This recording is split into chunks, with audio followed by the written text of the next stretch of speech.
Hello and welcome to Create the Flow. I'm Monica Freeman, host and founder of Monica Freeman Studios and Unhealed. I am here to guide you in aligning with your soul's purpose, trusting your inner voice, and building a life that you truly love. You were born with a purpose, and your intuition already knows the way.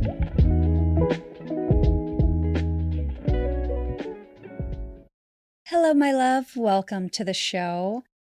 Today's episode is on brand, but it's not a topic I would typically address. However, yesterday I posted something on social media. It was a reshare from another page, and it was a political stance. I don't typically voice my political opinion, especially with the polarizing views and the divide in my country. I live in America right now. I like to lean into love because what I teach more than anything is how to vibrate at the highest frequency, how to live in alignment with the creator of the universe, how to come from a place of love always. If you're familiar with the emotion scale, there are different levels of emotions. You've got anger and shame and grief down at the bottom, and the frequency of those is very low. And then up at the top, you have peace and love and happiness and joy. So I try on this podcast to bring that vibration up to really get you to this heart-centered place, because when you are in a place of gratitude or love, you cannot operate from fear. So yesterday when I shared that post, it was not meant to cause a reaction from anybody. It was literally an unbiased share. There was no favoring one political party or the other. It was basically just saying this is something we need to be mindful of. There was a little bit of backlash. I got some people responding in my DMs, which I knew was possible. So the reason why I'm sharing that is to segue into this podcast episode, which is about how everybody's belief is true to them and how we should accept and love everybody no matter what their belief is. And I want to explain why every belief matters and why every belief is true. It's right. Whatever you believe is the right thing for you. So let's unpack this. I want to tell a fable, and I hope I don't get it wrong, but I heard this fable once, and it was about a woman who was preparing a big roast for dinner. And before she put the roast in the pan, she carefully cut off both of the ends of the meat. And her husband had asked, "Why do you cut off the ends?" Because he just assumed she was wasting good meat. And she replied, "I don't know. My mom always did it this way." And then she said, "Let's call and ask her mom." So they called the mom. And the mother responded that Grandma always did this. Grandma always cut off both ends. So then they did a little three-way call and they called Grandma. And Grandma just said, "Back in our day, our oven was so small that we had to cut off the ends to fit it in the pan." So there was actually no reasonable explanation for why she cut off the ends. She didn't know. She was just doing something that was conditioning. It was a limiting belief. It was a pattern. It was something that had been taught to her previously. And the reason why I share that story is because a lot of the beliefs that we have, whether they align with your moral compass or your internal belief system or not, stem from conditioning. They come from ancestors, from generations before us. And we've never even thought about it. We just are repeating the same things. So in this case, the roast, she prepared this the way that her mother had done it and the way that her mother's mother had done it. This was just generations of conditioning. This is what happens today in our views. Everybody's reality is different. These things can be predicated on the demographic. These conditions create the reality that we are living in. Even if you are the same gender and the same economic status, you're not the same person. You didn't grow up in the same house with the same caregivers with the same belief system. So who you are fundamentally is not the same as somebody else. And that does not make it right or wrong that they are different. That's a beautiful gift that we're different, especially because the laws state that you need chaos to create order. And I think there's something beautiful in everybody being uniquely different because that's how we learn, that's how we grow, that's how we find love together. That's where unity exists. I don't want everybody to be just like me. I love learning from you guys. I love the beautiful world that we live in just as it is. So, as I unpack this and we dive deeper, I want you to feel love in your heart, even for the things that don't align with you. Know that somebody, whether they believe the same thing or not, was molded and shaped in a different way than you. So, what this looks like, let's say that a child grew up in a household who was, maybe he felt unloved. Let's say it's a boy and he felt unloved. And he had a mother and a father, but they were divorced. And the father was absent and the mother was present. Or maybe the mother was absent and the father was present. Either way, it doesn't matter. But one parent was there and one was not. And they had struggles. Like the two parents weren't there collectively to love this kid. So the kid already felt abandoned in some capacity. But let's also say that this kid grew up in maybe scarcity, like in a poverty mindset, because money was hard to come by and the family didn't make a lot of money. This child's reality already looks like the beliefs of the parents who raised him. So he's probably grown up if he never challenged these thoughts and changed his reality, if he never healed internally these beliefs, these fears that we deeply suppress. Because keep in mind, our subconscious runs most of the show, and it has been storing every single belief our entire life.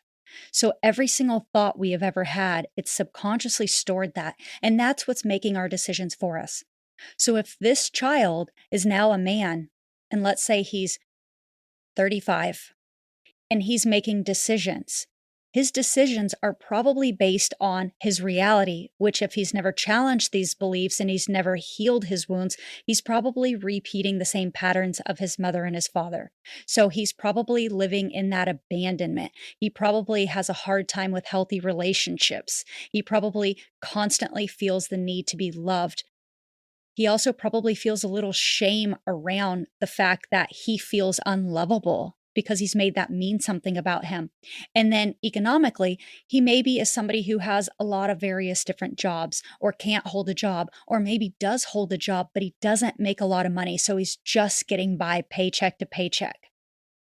His political views are not going to look the same as, let's say, guy number 2, who grew up with 2 parents, 2 extremely loving parents who did everything for him, who were constantly there, who helped put him through college, who helped him get an Ivy League education, who supported his career path. Let's say he's a business owner, who supported him becoming a business owner, maybe invested in it, and then he made a lot of money because his family had economic wealth and they maybe gave him a loan and he paid that loan back because he wanted to respect himself. He wanted to have confidence in himself and know that he did it on his own. So he pays the loan back to his parents and now he has this company and he's changing lives every day and he's employing people.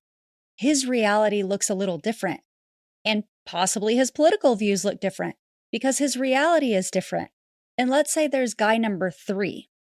Guy number 3 grew up in a house who was extremely, let's use Christianity for the religion, who was extremely religious, and maybe he was closet homosexual. And his parents would have accepted it, but at the time, America wouldn't have.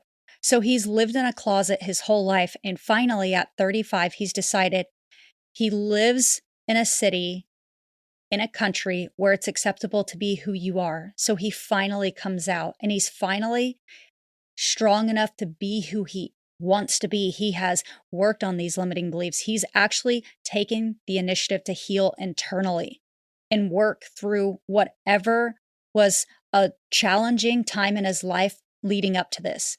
He's found a religion that feels good to him, and maybe it still is Christianity. Maybe there's no religion. Regardless, he's found the creator, he's found the light. He knows he's loved and he loves other people. His beliefs are going to look very different because his childhood and his reality and his situation looks different. I use these examples because these are all people I've met. These are people that I know and love equally. And I don't think because person A, B, or C, they all three share different political views, I don't think there's anything wrong with any of them. I'm not angry at them. I love them equally the same. I am not judging them because it's not fair for me to judge anybody because my conditioning is my own story of my own fears. And I, by the good grace of the universe and God, I had a dark night of the soul. I had an ego death. I had the world challenge me so hard with universal tests that I broke through my limiting beliefs, that I healed my subconscious programming, that all of my views and my thoughts are mine. They're not conditioning. They're not patterns. I'm not repeating things that were shaped and molded to me as a child. I am living, breathing me as an adult, the version of me who believes everything that she says. So when I shared that post, that was truly from my heart. That was how I felt. It has nothing to do with conditioning. It has to do with me educating myself. It has to do with me creating my own beliefs. Me making the choice to stand up and speak for something that really truly means the world to me. And me having the confidence to do it because I broke through limiting beliefs that made me fear having a voice and speaking up as a woman. The reason why I'm sharing this is going back to what I opened with. There is no wrong or right belief. Opinions are beautiful. We're allowed to have opinions. We're allowed to feel different ways. What I ask of the people listening to this is that the things that you feel, you do it from a loving place. Everything I decide to do in my heart is from a loving place. And as I shared, I know people like person A, B, and C. I know people, all different types of people, more than just A, B, and C. I know all different types of women and men. And I love them. And I respect them. And I want nothing but wonderful love and beautiful things to happen to them. And even the current administration. When you align with the Creator and you really have so much love in your heart, you cannot have anger. You cannot be upset by things. Just because I spoke out about how I feel, which by the way was, again, not leaning toward any direction, right or left or independent. It was basically just saying, this is something I believe in. Any administration in any time period of our life, I will support. And I will support with love. I don't have to align with the views. I'm allowed to have an opinion. I'm allowed to have a belief system. I'm allowed to be uniquely individual. And so are you. And so are your friends. And so are the rest of the people in this country and every other country. That's what makes us unique. That's what makes us grow. That's what makes us stronger. And here's another thing that I love that actually Kabbalah teaches.